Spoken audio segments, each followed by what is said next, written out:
Welcome to the good news, the gospel according to AMC's Preacher. And this is season 3, episode 5, The Shark Coffin. What did you say? Shark Week! The time for interesting ideas is over. Oh, thank God there's no sharks in the water. Oh my God. Jesse would have never been successful getting out of that coffin. That was a pretty cool escape from the coffin, not to like skip ahead, but it was well crafted. Yeah, it was pretty smart. I couldn't have come up with anything like that. I don't know what the whole, like, why he needed the explosion, other than, I guess, because I just figured if he could scratch through it that way, that there would be enough pressure that it would smash it in. Yeah. That was kind of what I was thinking too, but the explosion was much more cool. Yeah. Much cooler. It was. So, that said, what was your rating? I rated it a 3.65 found object bathroom weapons. So I rated it a little higher, which surprises me because I think you liked it better. I rated it a 4 out of 5 illicitly obtained pens. 7-letter word for observant. Perambulate. So I had to look up perambulate. Oh, you did? Yeah. Oh, that's funny. A 4-letter word for perambulate. Walk. Exactly. Yeah. And of course, that was probably either down or across, and then witness was the other one using the W.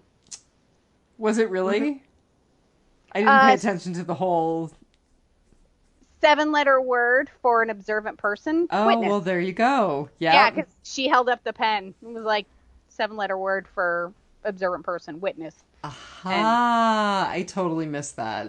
Yeah. I was obviously not paying as good or as close. I was not being an observant person. I was trying to figure. I was like, okay, do the words in the cross puzzle mean something? Is this going into like biblical numerology? Do I need to look up the number 4? Do I need to look up the word? Like, what's going on? Yeah, I was trying to do my due diligence on my research. I think it was pretty straightforward. Yeah.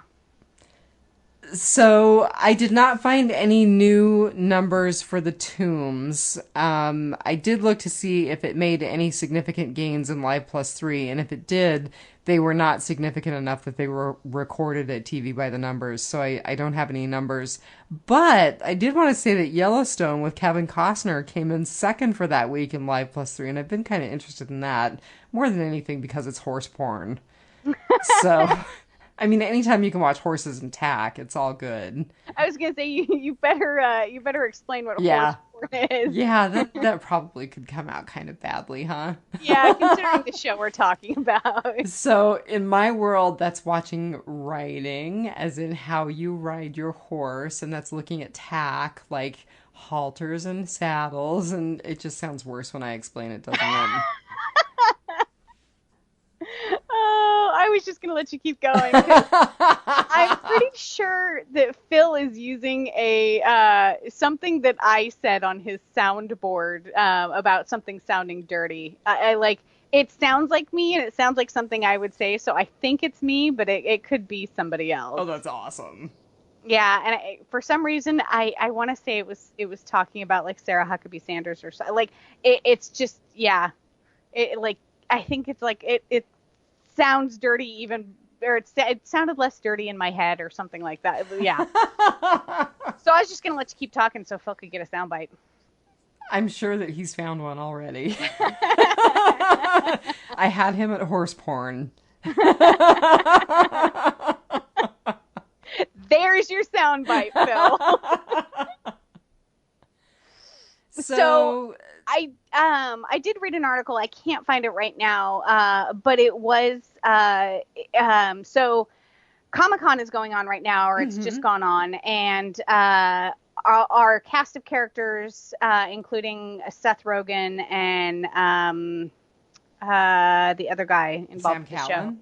Yes, they've been doing panels at Comic-Con, There were some and nice pictures from Comic-Con. Betty Buckley posted them on her Instagram, which I'm following thanks to you. and Preacher AMC has posted some really fun ones.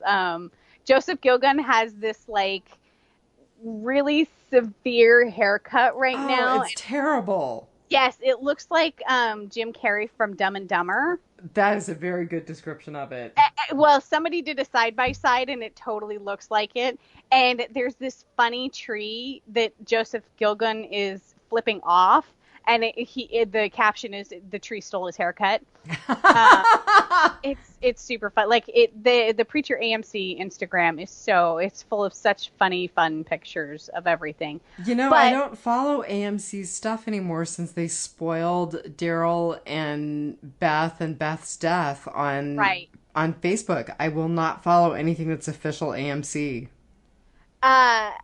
They don't post anything on their Instagram spoilery, and I think it just is because of the way that the Instagram platform works. It's really just pictures and a very small caption, and they always do it like the week leading up to, because they'll give one of the cast members permission to post on the site, and they'll do like live streams, and there's nothing spoilery on at least the Instagram. I don't follow it on Facebook I don't think I follow it on Twitter. But yeah, it's just a bunch of promos and some fun backstage pictures and stuff. But so going on at Comic-Con, they are doing panels, and one of the questions to Seth Rogen was basically like, it seems like this season, and last season, of course, Million Moms, but there's been a lot of backlash against the show because of its content.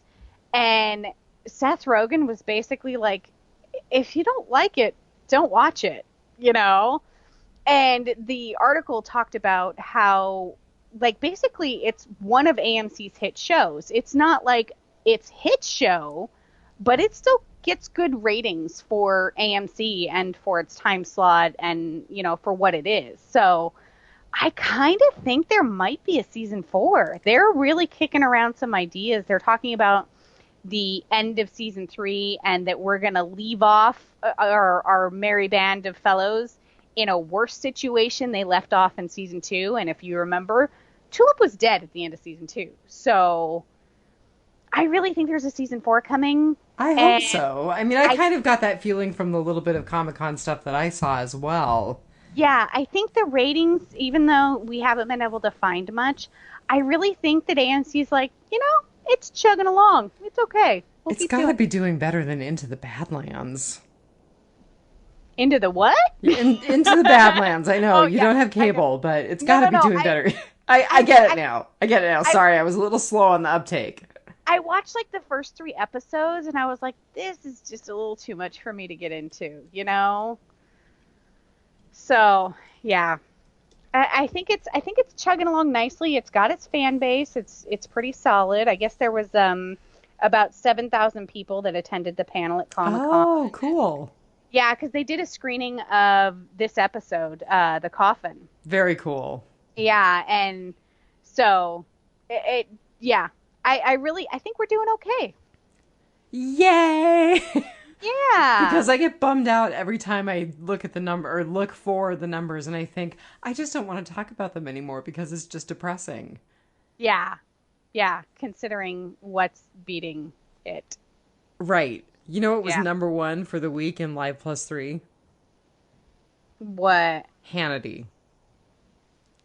And regardless of your politics, let's just all say that wouldn't you rather see any one of your favorite shows be ahead of any news show? Any news show. Yeah. Come on. We shouldn't be getting our news from cable news anyway. Ugh. It's all corporate owned media. Support your local podcast. And Patreon.com. And on that note, I got nothing to say about the title other than it's obvious.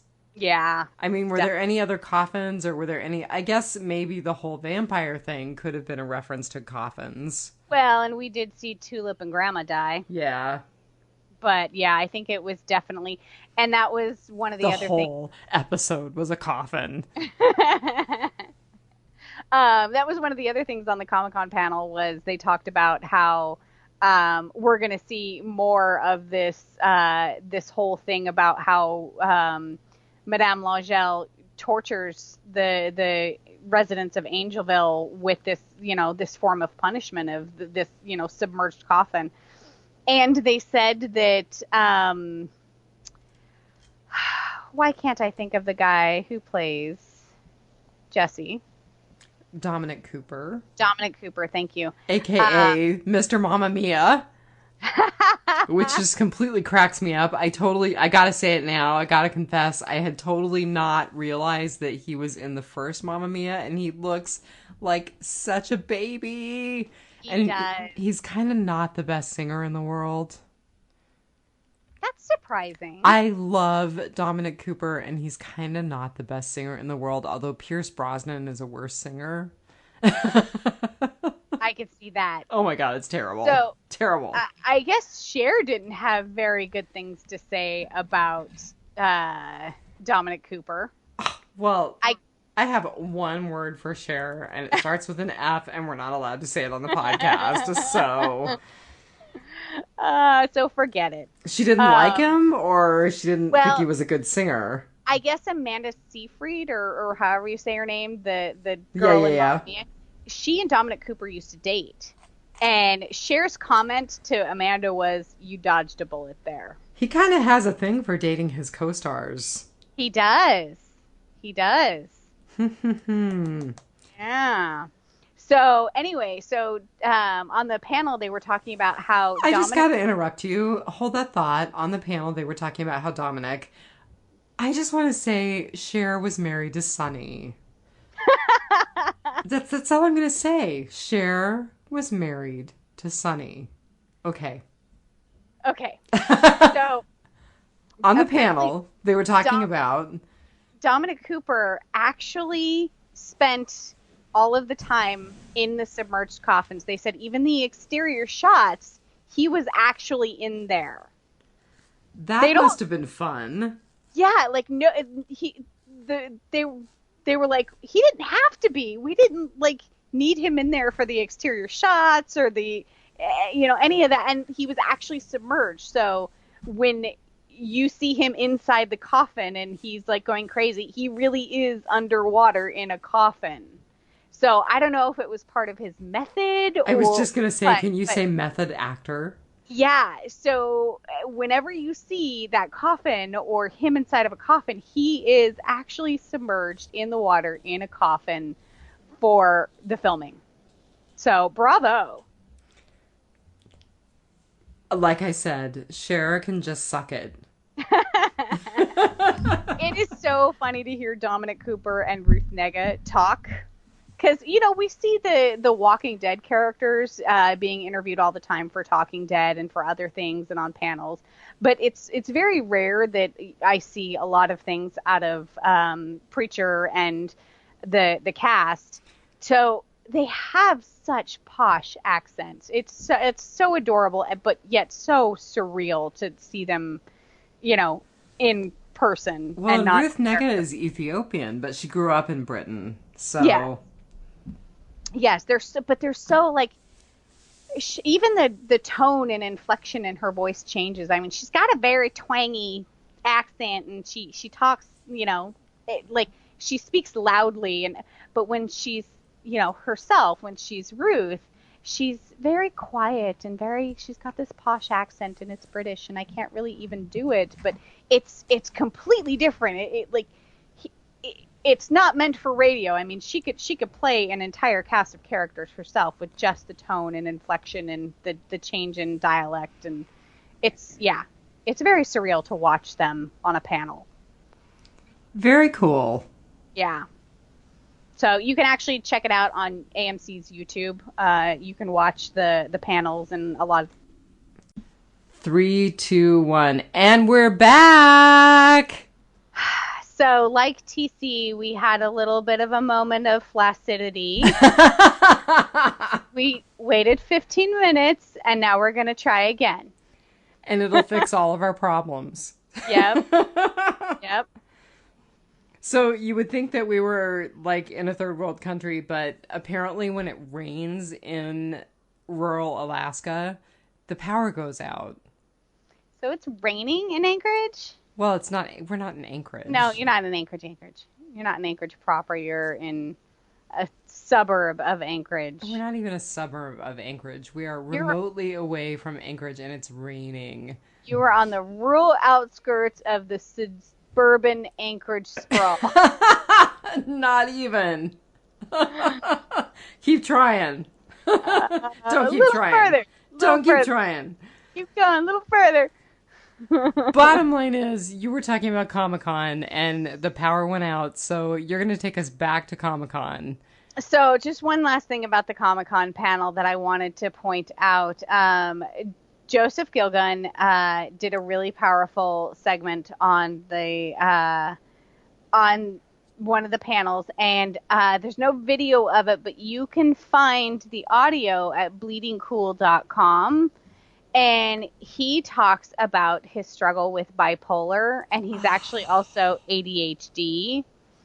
And so he so struggles with some mental health issues, and sometimes it's hard for him to work and hard for him to function. So I think the character of Cassidy suits him so well in this, and I think being on the show is actually helping to manage his mental health issues. And if any of you have listened to Dianne and I's other podcasts before, we are very pro seeking help for any sort of mental health issue. It is just like any other medical issue.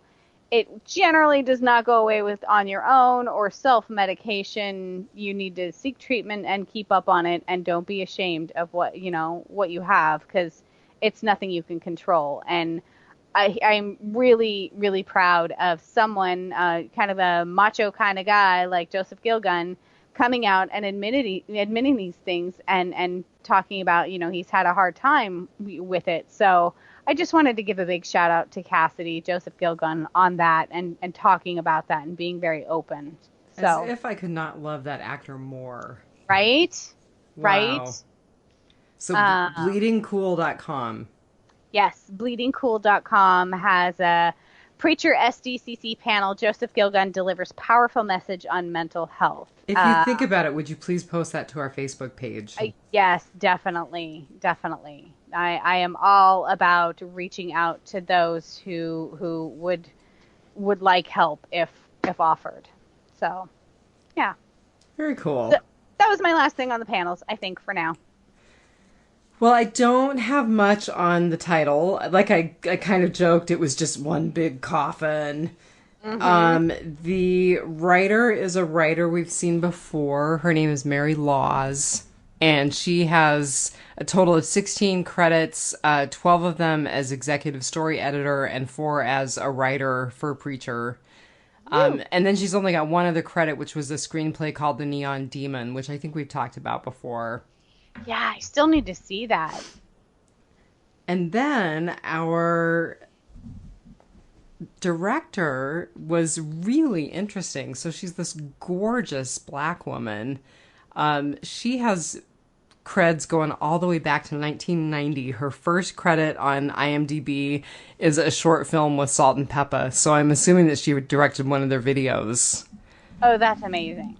And she's got all sorts of stuff. So she has Luke Cage, Jessica Jones, Blackish, Supergirl, The Flash, 30 Rock, 90210. I mean, she's got tons and tons and tons of different credits. So This is her first episode of Preacher, and all I can say is welcome.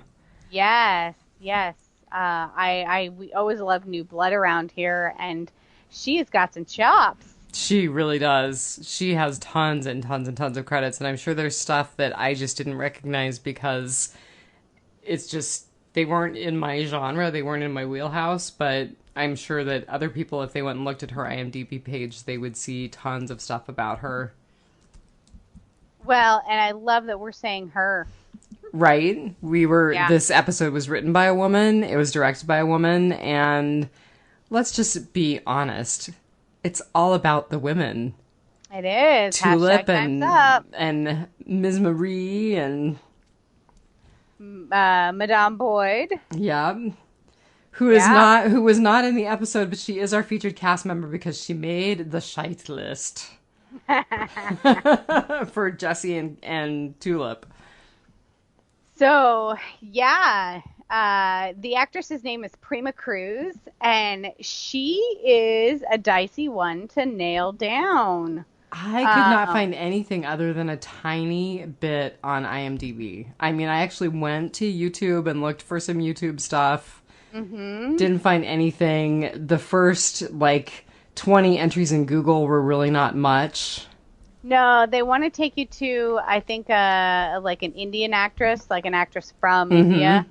Yeah, because Prima is an Indian name. Right, and I think it's spelled differently, but then it also wants to take you to Penelope Cruz, and not a lot of stuff is coming up for Prima. And she, on her Twitter, she is very heavy and philosophical and very wordy and uber left-leaning politics activist. So if that is not your thing, don't follow her. You will not have a good time. She doesn't tweet a lot about the work that she's doing, so there wasn't a lot of preacher stuff other than she tweeted back at people, thank you and things like that. Her Instagram profile is full of very pretty pictures. A lot, I think she takes herself. There's some interesting ones of New Orleans. So, it's a nice one to look at. She doesn't seem to be a frequent poster to either platforms. I did not go on her Facebook page. I'm in and out of Facebook. I'm kind of on a Facebook hiatus until I'm not, and then I am, and yeah. My relationship with Facebook is complicated. I don't count on you on Facebook. I just don't look for you there. No, I will lurk for about 10 minutes. I will post something, and then I will deactivate my account. Hence the reason I texted pictures to you today instead of, just Oh, yeah. I'm still on waiting Messenger. for you to see them on Facebook. Even though Facebook's okay, we're sorry we lost you, but you still like Messenger, right?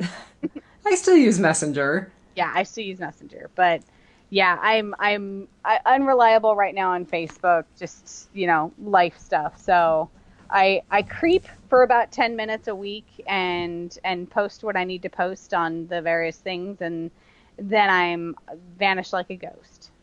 So I did find a blog of some sort. Oh, really? That she writes? Or well, that they did a piece on her. It's called travelingwithtwain.org. And the article is Who is the Other? Interviews with Yale The reason why I'm so ADD all over the place and we've gone in all different directions for this podcast tonight is I am not drinking. I am drinking water. I am just not. That is no excuse. It is. For some reason, when I drink water, the podcast doesn't work out.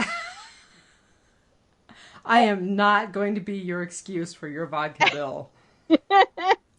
No, and it's because I came straight home and I took my dogs for a walk, and it may be raining where you are, but it's 80 degrees where I am, so... I just want to say I hate you because I had hoped to come home and throw a saddle on a horse and go, but... Oh.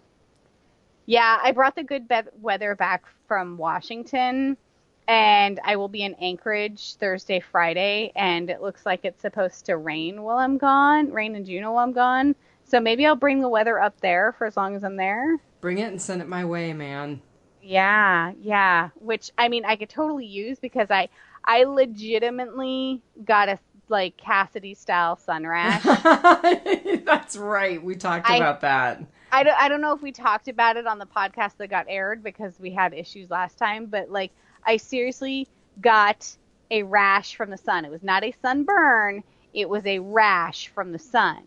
And I had to do Teledoc, which I highly recommend. I'm not getting paid for that plug, but I highly recommend Teledoc. Download the app, send a picture of your rash or whatever to the doc, and they're like, here's some cream and some steroid, not antibiotics, oral steroids and an antihistamine. It'll be ready at your pharmacist in a half an hour. Sure it was, It's covered through my health. Yeah, it was covered through my health insurance, like 100%, because it's like $40 for them. Like if you don't have insurance, you can still sign up for Teledoc and get access to a doctor for like $40 a visit. Dang, they totally should be giving us credit right now. What a great plug.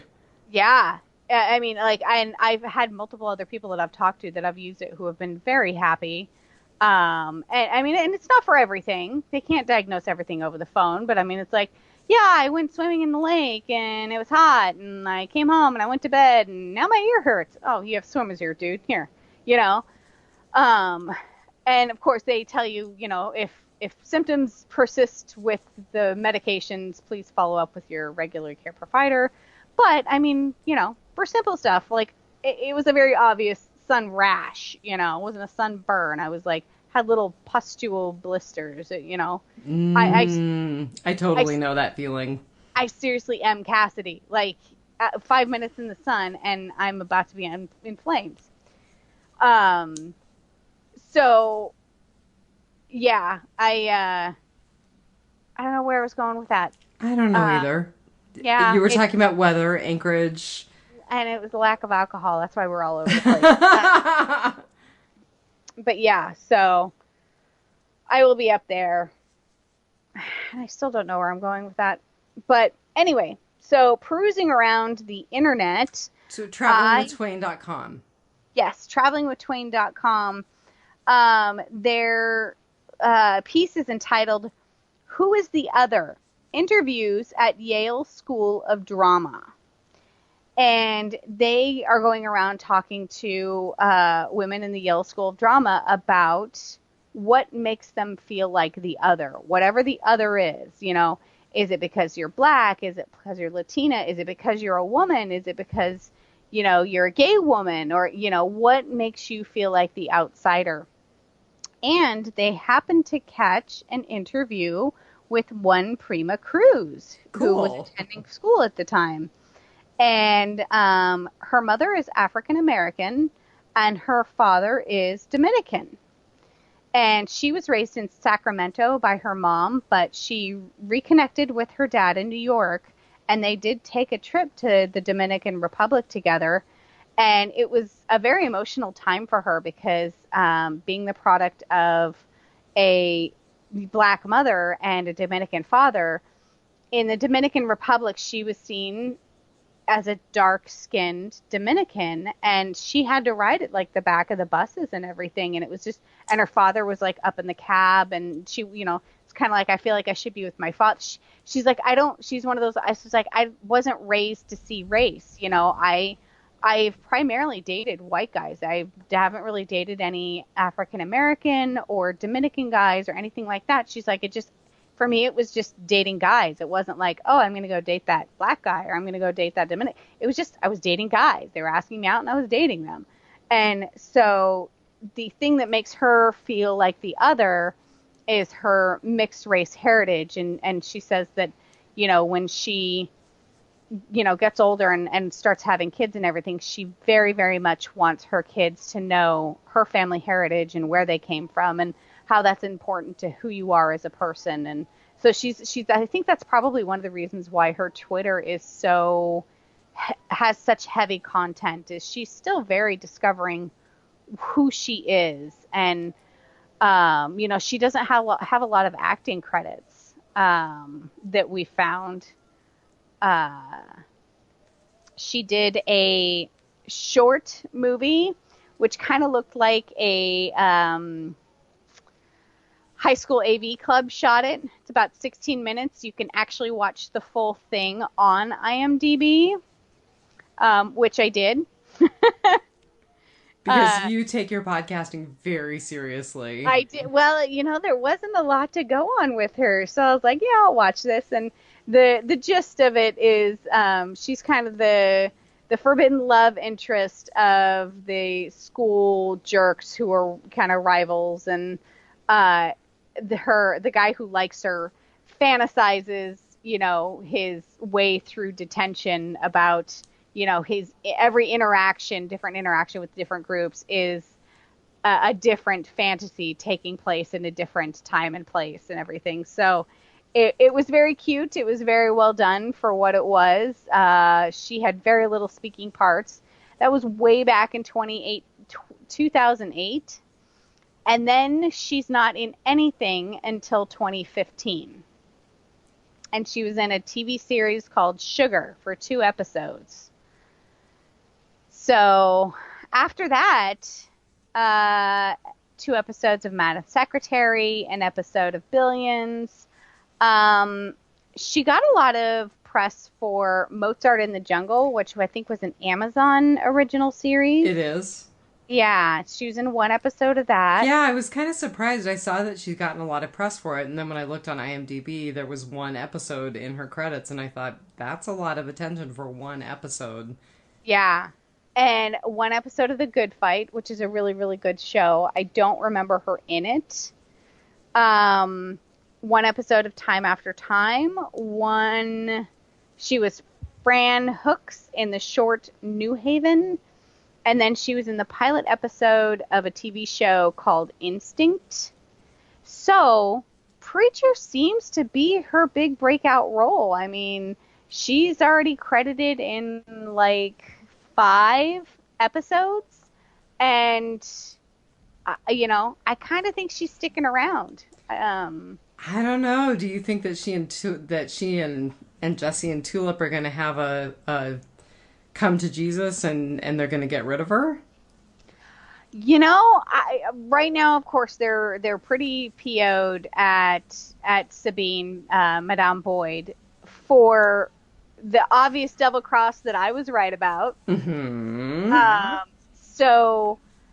But I mean, how many times have they made a friend out of an enemy out of a friend on this show?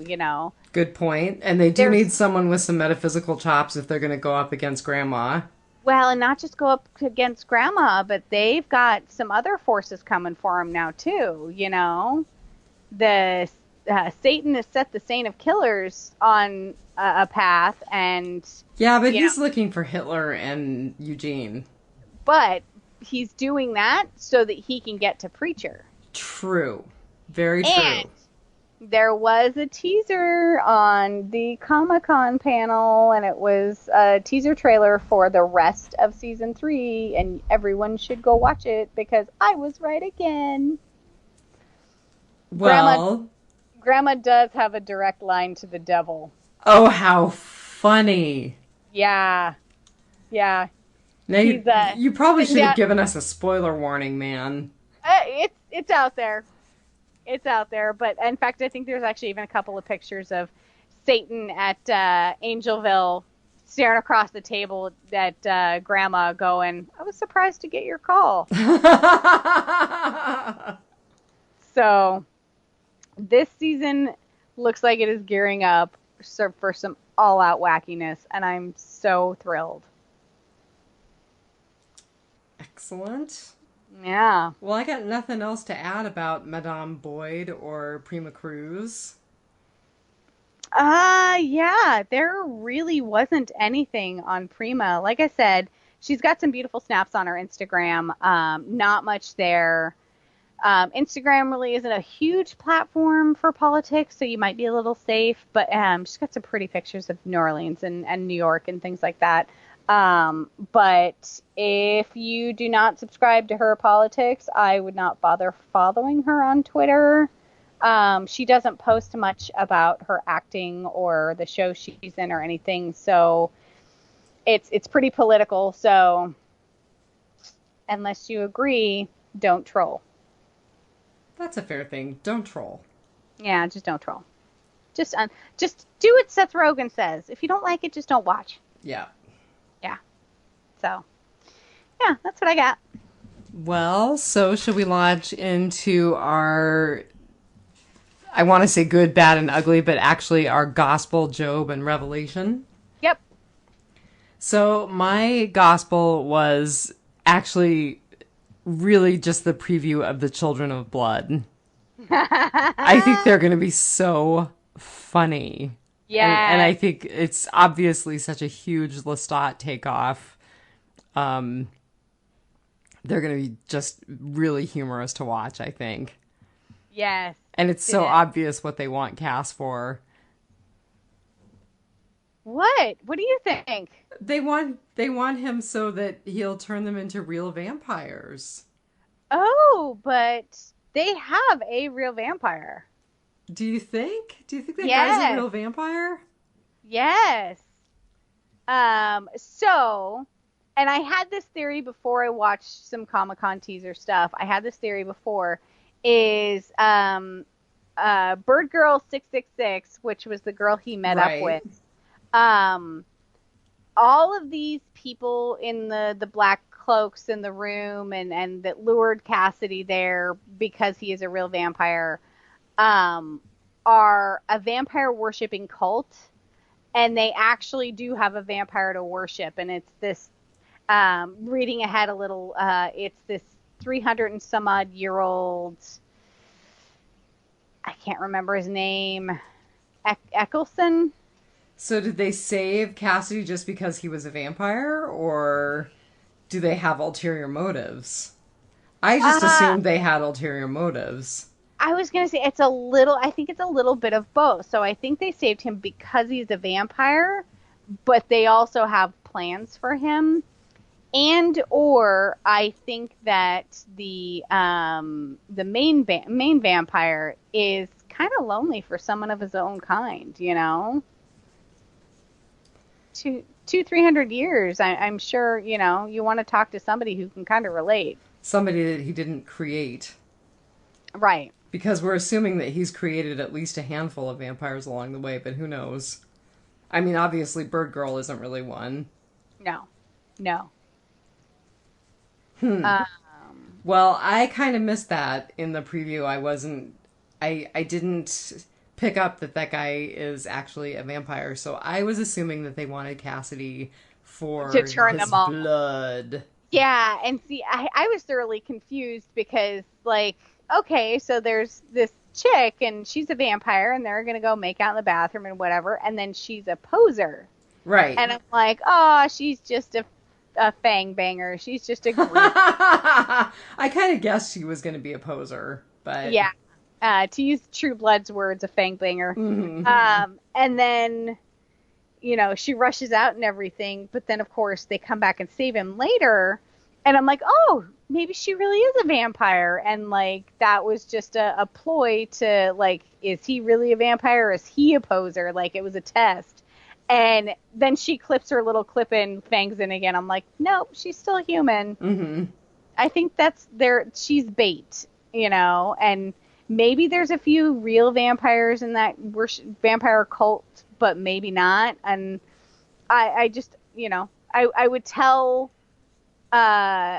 Cassidy to call your dad. You're in a cult, but he killed his dad. That's right, he did. Oh, so sad. Yep, yep. So yeah, I loved that, and like it, the upcoming scenes from this just look amazing. So Yeah, they're going to be can't, super funny. you know, I know that our core group is scattered once again, but I absolutely cannot wait for Cassidy to go on this journey. He needs this.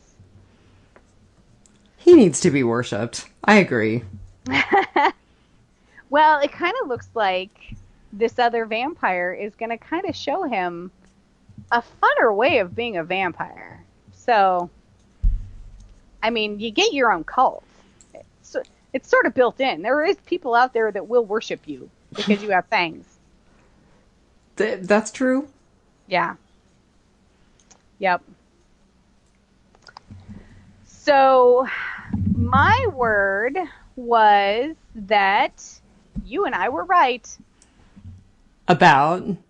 we were right about there being some voodoo double cross about killing Grandma, and Jesse was going to be just fine, and then Tulip goes and kills Grandma, and Tulip dies. So that was kind of my revelation, which was that yes, in fact, they were tied because Madame Langelle ate the toenails. Yeah, substance from Tulip. And that was you being right. Like we both had right stuff. I'll take the cred. Yeah, you nailed that one spot on. But yeah, I was so happy to see that it was going to be a little more complicated than just killing Grandma, because Grandma's got to stick around for a while. I've looked at enough magic and voodoo-y stuff that I get it. I know how it works. Everything you do comes back to you threefold. Right. Yeah. Every religion has it. Do unto others, you know. Don't be a dick. Is that the religion of Will Wheaton? Yes. Yes, that is a Wheatonism. So, yeah, I loved the scene.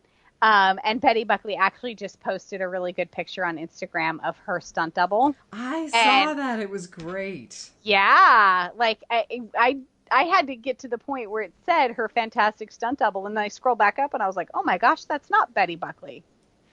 So I absolutely loved that whole scene. And Grandma's a fighter. I mean, she picked up that knife and she was slicing away at Tulip. Grandma's scary. I'm just going to keep saying that. Grandma is scary. But she's no Uma Thurman. Only because she's got a few pounds and a few years on Uma Thurman.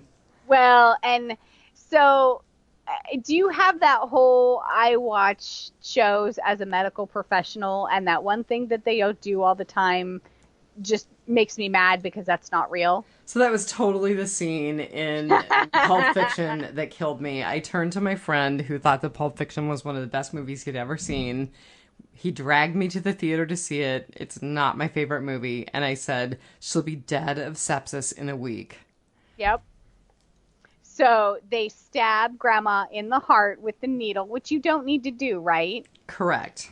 Yes, you do. If you're for future reference, if this ever happens to you, you don't need to stab the adrenaline needle into the heart. I believe there are circumstances in which they will introduce epinephrine directly into the epicardium, myocardium, but I've never done it. It's not part of professional, and it's not part of standard resuscitation procedure.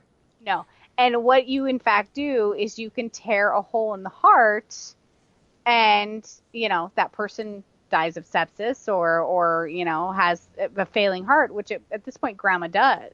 And I've been in a fair number of codes. You don't do that. Yeah, no. Giving epi through an IV or in the endotracheal tube is just fine. Yeah, I mean, if I have an EpiPen, if I have an allergic reaction, I'm not stabbing myself through the breastplate with that. That's going into my thunder thighs. Hope it's a long needle. It'll work. No. It'll be fine. We specifically asked, can it go through jeans? There's some jeans are heavier than others. Apparently women's jeans are lighter and they're easier to go through. But if you're wearing like a Carhartt or something, you may want to find another portion of the body, like the upper arm or something, to stab it into. How about just taking the jeans down? You're dying there. If it's a choice between taking your pants down and dying, yeah, I'm saying drop trow. Yeah, it's when you can't breathe, it's not something you think of. I would hope that at least if I were doing it to somebody else, I would be in a restaurant and there would be a knife handy that I could slice a hole in their jeans so that I didn't have to totally disrobe them. You're choking and I'm struggling to get your pants off. I have a feeling Phil just found another soundbite. All right, so what was your Job? My Job was, and I'm probably going to get into a lot of trouble for this, the weird Western John Wayne fantasy that Jesse was having while he was trapped in the box. Okay, so there's a reason behind that. Do you know the reason behind that? I do. Okay. And I wrote that it was my Job before uh, I read the article, and I read the article, and I'm sticking by it because we were supposed to have seen a bunch more of this stuff, and we were Right. supposed to know what we were looking at. And so it now, for me, it seems doubly out of place and unexplained, and I felt it wasn't necessary. And it was, but because we haven't seen the full backstory of it, I didn't get what it was or where it was going. And it's this John Wayne character, who, if you look him up on IMDb, I think they list him as the man from Missouri, or the cowboy from Missouri in the episode. Is we've mentioned that John Wayne is Jesse's favorite character before, and there's been some allusions to this, but And he's haunted by John Wayne's ghost in the comic book. okay, so I didn't quite get that, but they said he was kind of like a Jiminy Cricket type character, and he's kind of Yeah, maybe haunted by his ghost is too strong, but he sees his ghost a lot. John yeah, Wayne materializes a lot in the and comic it's book. it seems to be his conscience. Whereas in the show, Cassidy and Tulip are kind of serving as his conscience right now. So I guess they do have plans on using the John Wayne imagery more Yeah, I throughout. felt like it was rando and out of place. Yeah, it was very Even though I random. knew the story. And even after I looked it up, I was like, okay, well, you guys maybe should have like let into it better here and there. So I just, it was one of those things that just, I was like, I was watching, I was like, where did this come from? And once I read where it came from, I was like, well, why didn't we know ahead of time? Like, so I was just, the whole thing annoyed me. I'm like, either do it or don't do it. Don't half-ass it. So I was very annoyed by that. But I also very much get it that this is, and for me, when I was trying to suss it out before I had read the article, I was like, okay, this must be some sort of coping mechanism, because I knew that John Wayne was his favorite character. And I'm sorry if I say John Wayne Gacy, the serial killer, because I listen to a lot of murder podcasts. So I mean John Wayne. So I was like, okay, this is kind of the dissociative state that he puts himself in, that he has these fantasies with John Wayne and everything in order to deal with being trapped in the coffin or whatever horrendous thing grandma is doing to him. This is how he copes. And now this is him as a helpless little boy trapped inside this coffin. And all of a sudden, like, his childhood friend comes back to, help him deal with the situation. So that was my rationale for it until I read that it's a thing in the comics. So I actually like your rationale more. It makes it make a little more sense. yeah. And I think because they haven't touched on it enough, I feel like that's kind of what they're going to do with it going forward. It's not going to be so much Jesse's kind of Jiminy Cricket character. It's going to kind of be a coping mechanism for stressful situations, because it did help him get the motivation to break out of there and rescue Tulip just in time. So, I think going forward we're going to see a lot more of this in that capacity, and then it's going to be like, shouldn't you be over there doing that thing instead of here being distracted? So it's not quite going to be his conscience. It's going to be like his navigator. Interesting. Yeah. So that was my bad, is it felt really, really out of place, and for good reason. Well, my job was kind of similar in that it was another rando, creepy character. I just did not like the Allfather. He was gross. He was disturbing. He didn't quite fit. I'm not quite sure where he fits within the hierarchy of the Catholic Church. Okay. Because they did show the Pope, who was supposed to be Pope Benedict, or not Pope Benedict, oh dear God, Pope Francis. So not to get political, but if you wanted to do a comparison, the Pope is George W. Bush and the Allfather is Dick Cheney. that tells you where that lies. It's like, okay, the Pope is the figurehead, and Dick Cheney is really the one behind the scenes pulling the strings. But if you really look at the current hierarchy of the church, it's not even remotely accurate. Yeah, And if yeah. they're trying to play off of current politics, I just don't see where that character came from. And they're not. This is straight. They're actually their fandom is getting a lot happier because they're getting closer back to the comic book central cast of main characters and storylines and things like that. And the Allfather is a very major character in the books, and they are playing him as absolutely true to life, straight out of the comic books they can. And one thing they said to watch out for is he carries around a wand to make himself vomit so that he could eat more. Oh, yuck.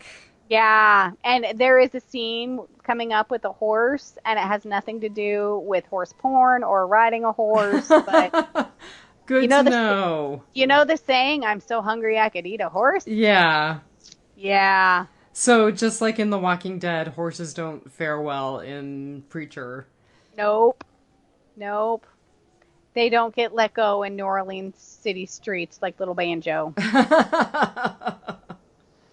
Yeah, apparently, there's a reason why, Herr Starr is afraid of the Allfather. So why? Because he's afraid the Allfather will eat him too. Probably, but apparently he is the one that's calling the shots. So his say goes, and he's got a bigger army than the Grail. So, aha. Yeah, religious zealots, you gotta love them. Well, I did think that Starr's like brutal honesty, attempting to assuage the brutal honesty with a sense of humor, but being brutally honest about Humperdoo was pretty funny nonetheless. Yeah, and he was like kind of through his teeth. You're going to accelerate this imbecile's timeline, you know? Right. Yeah. Yeah. Well, you already got my revelation, which was that I was pleased that I was right about the connection between Madame and Tulip. Yes. So what was your revelation? So again, I just love Colin Cunningham as TC, and in this I loved him in this episode for many, many reasons. You really have to watch him in the scene, and every once in a while they'll cut away and he'll kind of have this look. So when I absolutely loved that Tulip and Jesse were like, okay, you're ready for a fight, and they were getting all ready and everything, and then TC drops down behind them, right? Like, completely ninja mode. I mean, that is like a 500-year-old house, and there is not one creak in that attic, and you know it's because TC has it rigged so that he can spy on who's ever in that room. You know, that's a thing. So he drops out of the ceiling, and they start to fight and everything. And like I said, my rating was found objects, bathroom weapons, and his was genius. I love the flamethrower. I've got to say, the toilet brush nearly did me in. Yeah. Yeah. And the hair removal cream was pretty funny. Oh, and that stuff, it stings. I do have to say that was probably one of the funniest scenes in the whole episode, was just that fight between him and Tulip in the bathroom. Yes. I loved it. And I love the whole kind of, remember the Indiana Jones moment where the guy is like trying to do all the sword fighting and everything. Right. And like Indiana Jones, it just goes bang. Yeah. She picked up a toothbrush and an eyelash curler, and he looks at her like, I don't get it. And then she just kicks him in the balls. Yeah. Yeah, that was fantastic. So after the fight ends, and they put Jesse in the coffin and then ties Tulip up and everything, and like there's kind of this interaction between all of them. In fact, I don't even think Jesse's out of the room yet, but there's this interaction about Madame Boyd putting Tulip up to killing Grandma, and it's not Tulip's fault, and we shouldn't be mad at her. We should be mad at Sabine and things like that. And they kept flashing on TC, and I got the impression that he knew what he had put together his conversations with Tulip about Grandma and the blood debts and everything. And he knew that Tulip wanted to kill Grandma to get Jesse's blood debt. But he also knew about the blood debt thing where whoever kills him, dies too. Mm-hmm. And he knew about the toenails. And he is way more aware than anyone gives him credit for. And I really think that he cares about Tulip. And that's why he tried to distract Grandma with the whole role-playing thing. And he really? I think he just, I think this poor guy just doesn't want to hurt the nice women around him, I didn't get that feeling about him caring about Tulip at all. He was trying to do everything because he didn't want Grandma to take Tulip's soul or kill her. He was like, we could put her foot in acid, or I got this new wrench set on sale at Home Depot, and he was thinking of all other ways that she could be tortured except for taking her soul or killing her. I get this feeling that he kind of has a thing for Tulip. I don't know if it's a sexual thing or I need an older sister to kick my ass or there was something going on in TC's head this episode, and I really feel for this guy and this character, and so I would like to see more come of that, how that plays out in the future. I think it's got to be the older sister thing, especially with the twisted fantasy with Marie Langell, but that's just me. But just like our podcast needed 15 extra minutes after some power loss, he couldn't get it up. Yeah, but I think he was thinking about Tulip. I think Madame Langell is just scary, and I think that's what it was. But that's just me. Yeah, I don't think he has a thing for Tulip. Well, I don't think he has a thing for Madame Langell. I think that's just a placater. I think we'll find out. I think so too.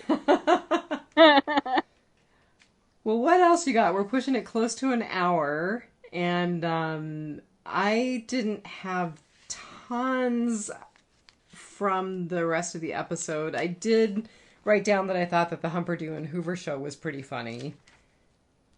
That was funny. It was kind of a young Frankenstein moment. Yeah, you're right. And I wonder what made the All-Father just be like, that's it. I mean, that has to be a comment on our current socio-political climate, and not just talking about politics. I mean, I'm talking about the things we watch on TV. I kind of got the feeling like he just feels like he has so much power that it doesn't matter if people buy into Humperdew or not, that they're going to have to. Well, and it can always be explained away. There's always a certain segment of, and I'm sorry if you're offended, but I'm just going to use evangelicals for, great. Now we're down to one listener. Hi, Phil. But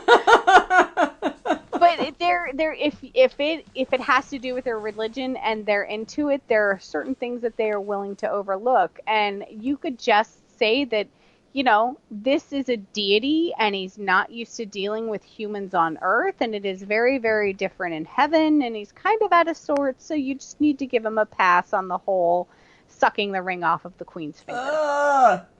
I could totally see how a large segment of a population that buys into a deity would give a pass to a lot of things. I mean, look where we are in 2018.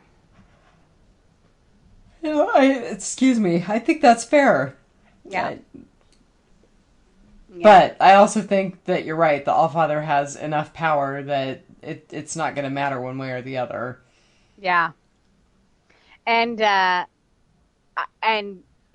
it's not a given because they are trying to get Jesse back as as the Messiah. Right.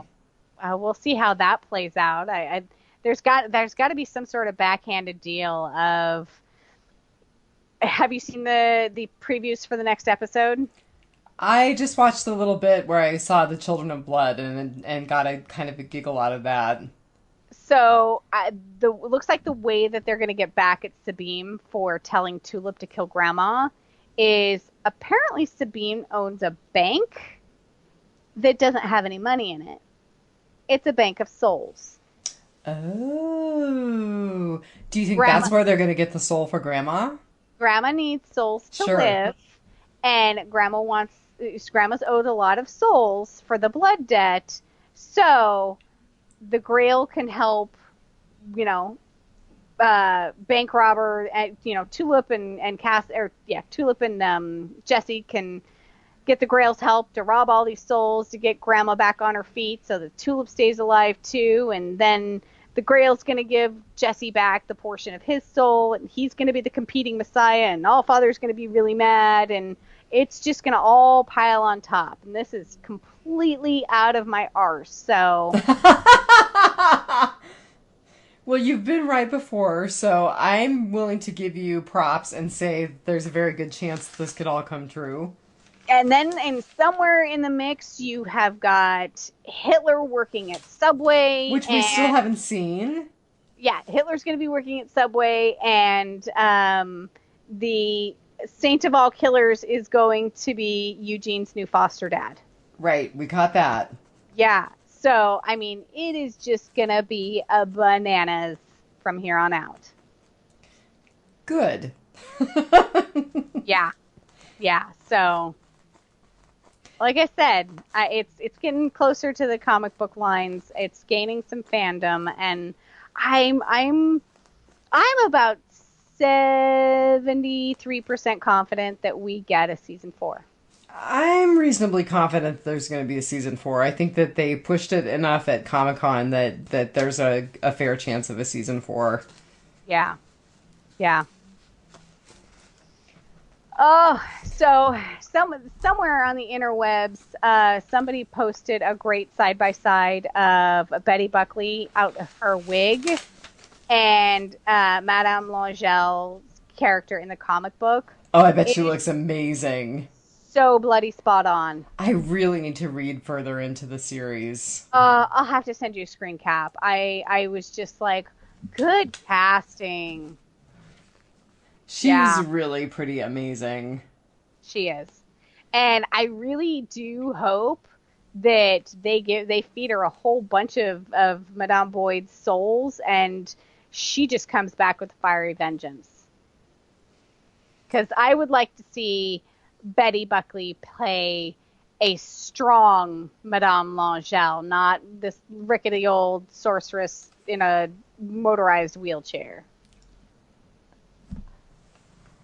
I think that she's going to get her souls. Yeah, I want full force Swamp Witch. I mean, Jesse has a lot of motivation now to feed her souls. Not just Tulip's wellness, but his freedom, so... Yeah, his freedom and getting back at Madame Boyd, Sabine, for almost killing Tulip. Yep. So I'm going to ask you before we finish out, do you have any numbers? I kind of do, but I didn't do any research on them because I'm saw bad. that Hairstar was surrounded by clocks, but I didn't write down the times, I'll be honest with you. Yeah, he's always surrounded by clocks. So it was funny when they were filming Cassidy's hostage video, the battery life kept bumping around. First it was at 44 minutes battery life, then it went up to 60. Then it went down 43, 42, 33, and it ended on 5 minutes and 32 seconds of tape runtime. So I need to look those up, but I didn't. Maybe if I find anything interesting, I will post it to the Facebook page. Oh, there you go. And then Grandma's beats per minute on her monitor were 72 beats per minute. So, yeah. So you'll let us know if you find anything. Yeah, I'll let you know. And of course, then there was Bird Girl 666, which we all know. Which was obvious. Yeah. So I thought it was funny that it was Bird Girl and not Batgirl. Well, she likes birds. Remember, Right, she's wearing right. a shirt of birds. No, I just thought that was funny. Yeah. Yeah. So yeah, that's what I got. Well, I don't have much else. Okay. I think I'm about ready to call it a wrap. Yeah, I should say so. I mean, second try. Right. Now I have to go mind meld these two pieces of the episode together. Good luck with that. Yeah, it'll happen. Not tonight, though. I think I caught Joseph Gilgun's ADD. Apparently, he tried to invite the full 7,000 people at the panel back to the hotel bar. Oh, to go for a drink. Yes, I did catch that. Yeah. Yes. So luckily, he did not say the name of the. He started to, and then he was like, "I probably shouldn't do that." I'd have gone and had a drink with him. Oh, I totally would have. And again with the accents, because he's Scottish or no, he's Irish in the show. He's Irish in the show. And he's like Scottish in real life. Oh, how funny. Yeah, it's so funny to hear them talk. But I love them all. Well, here's to a season 4. Yes. Let us pray to Xenu. Or the Allfather, or Lucifer, or someone. Yeah. Maybe I should sneak into Madame Langel's room and give Lucifer a ring.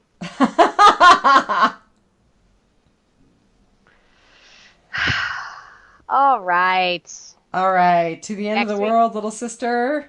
Till the end of the world. All right. Talk to you next week. Yep. Looks like a good one. Yep. The Children of Blood. Good night, everyone. Good night.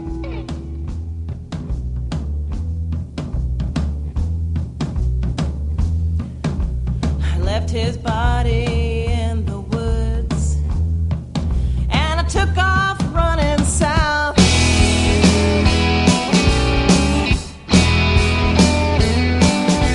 I left his body